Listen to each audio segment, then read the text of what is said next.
Welcome sa aking vlog. Today's video tayo po ay magluluto ng gulay. Gulay is life. At saka healthy guys. Favorite ko talaga ang gulay guys. Kasi nakakasawa na rin naman yung manok. Puro na lang manok. Sa wakas guys, makapagluto rin ako ng gulay. Ayan, binuboil ko muna yung gata. Tapos ilalagay ko lahat ng lamas sabay-sabay. Merong bawang, sibuyas, luya. Siyempre ang ating chili para may konting sipa, di ba? Ayan, ganyan, mamekos-mekos muna natin siya. At siyempre ilalagay na natin ang ating kangkong. Kangkong na medyo matanda-tanda, kaya yan. Iunan natin. Kasi wala tayong sabi ko nga tulad ng sinabi ko, walang fresh na vegetable dito. Kasi siyempre galing pa yan sa ibang bansa. So, yan, ganyan. May mekos-mekos natin. Nilagyan ko pala ito ng Maggi Cubes kasi hindi ako gumagamit ng bitchin.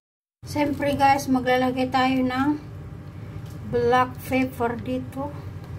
Pero una muna natin ng salt.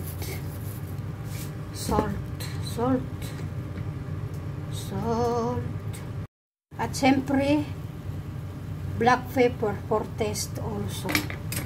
Para sa ingredients niya. Sana all. At gusto ko lagyan ito ng powder, paprika powder.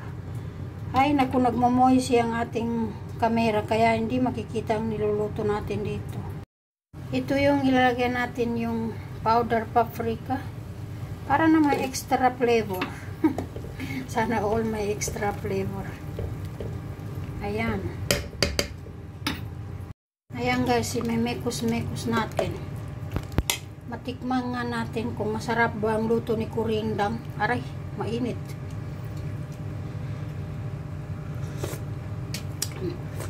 Wow, perfect.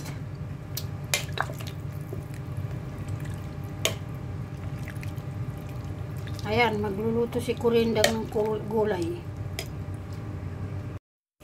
Ayan guys, may mekos-mekos muna natin. Kasi hindi pa siya luto. Sarap kumain, no? Pag gulay ang ulam. Few days kasi lagi na lang manok ang ulam. Eh, konti na lang ay lilipad na tayo. Eh, ako lang pala ang lilipad kasi ako lang pala kumakain lagi ng manok. Halos everyday na yung manok natin. Hindi naman siguro tama lagi na lang manok-manok. Minsan lang makita itong gulay na ito eh. Puro naman okay na ito. Kaya tama na. Kasi gutom na ako. Lalo ko nagugutom pag nakikita ko ang gulay. So yan guys, kakain na ako. Pinapakita ko lang yung aking luto. Kaya marunong din naman ako magluto ng luto natin guys. Ayan guys, kakain na po ako guys. Mag-isa lang po ako. Gulay is life. Ang sarap ng gulay, no? Tapos ito, kanin, white kanin.